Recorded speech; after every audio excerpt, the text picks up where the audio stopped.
Hello friends, welcome to Icecream. இன்னைக்கு நம்ம சேனல்ல 90s kids-ஓட ஃபேவரட் பாலைஸ் தான் எப்படி செய்யறதுன்னு பார்க்க போறோம். இந்த பாலைஸ் செய்யறது ரொம்பவே ஈஸி. வெறும் 4 பொருளை வச்சு டக்குன்னு செஞ்சிடலாம். டேஸ்டும் ரொம்ப சூப்பரா இருக்கும். வாங்க எப்படி செய்யறதுன்னு பார்க்கலாம். அதுக்கு நான் 1/2 லிட்டர் அளவுக்கு நல்ல திக்கான பால் எடுத்திருக்கேன்.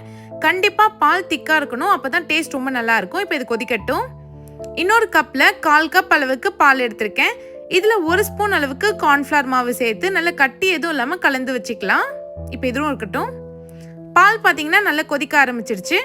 இதுல 1/4 கப் அதாவது 4 டேபிள் ஸ்பூன் அளவுக்கு பால் பவுடர் சேர்த்துக்கோங்க. இனிப்புக்கு 6 டேபிள் ஸ்பூன் அளவுக்கு சர்க்கரை சேர்த்துக்கோங்க. சேர்த்துட்டு இதை நல்லா மிக்ஸ் பண்ணி விடுங்க. நல்லா சர்க்கரை எல்லாம் கரைஞ்சி வரட்டும். இப்போ கேஸை லோ ஃப்ளேம்ல வச்சு பாலை ஒரு 15 நிமிஷத்துக்கு கொதிக்க வைங்க. பால் நல்லா சுண்டி திக்கா வரணும். இது கூடவே 1 ஸ்பூன் வெனிலா எசன்ஸ் சேர்த்துக்கலாம். இப்போ கரைச்சி வச்சிருந்த கார்ன்ஃப்ளவர் மிக்ஸையும் சேர்த்துக்கோங்க. கேஸை லோ ஃப்ளேம்லேயே வச்சு நல்லா மிக்ஸ் பண்ணி விடுங்க, இல்லைன்னா கட்டி கட்டியாக ஆகிடும். இது நல்லா ஒரு 5 நிமிஷத்துக்கு நல்லா மிக்ஸ் பண்ணி விடுங்க. நல்லா திக்காக ஸ்டார்ட் ஆகிடும். இப்போ பாருங்கள், பால் ஓரளவுக்கு திக்காயிடுச்சு.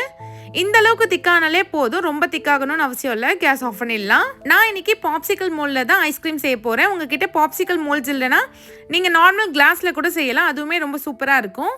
இப்போ பாலெல்லாம் ஃபில் பண்ணியாச்சு. மூடி போட்டு ஐஸ்கிரீம் ஸ்டிக்ஸ் உள்ளே இன்சர்ட் பண்ணிக்கலாம். இதை ஒரு 5 மணி நேரம் ரெஃப்ரிஜரேட் பண்ணி எடுத்துக்கலாம். 5 மணி நேரத்துக்கு அப்புறம் பார்த்தீங்கன்னா ஐஸ் நல்லா செட் ஆயிடுச்சு பாருங்க. அவ்வளோதான், நம்மளோட எல்லாரோட ஃபேவரட் பால் ஐஸ் ரொம்பவே சீக்கிரமாக ரெடி ஆயிடுச்சு. இதை நீங்களும் ட்ரை பண்ணி பாருங்க. ரொம்பவே சிம்பிள், யார் வேணாலும் ட்ரை பண்ணலாம். ட்ரை பண்ணிட்டு மறக்காம எப்படி இருந்துச்சுன்னு கமெண்ட் பண்ணுங்க. இந்த வீடியோ பிடிச்சிருந்தா மறக்காம யாஸ் ரெசிபீஸ் சேனலை சப்ஸ்கிரைப் பண்ணிடுங்க. தேங்க்ஸ் ஃபார் வாட்சிங்.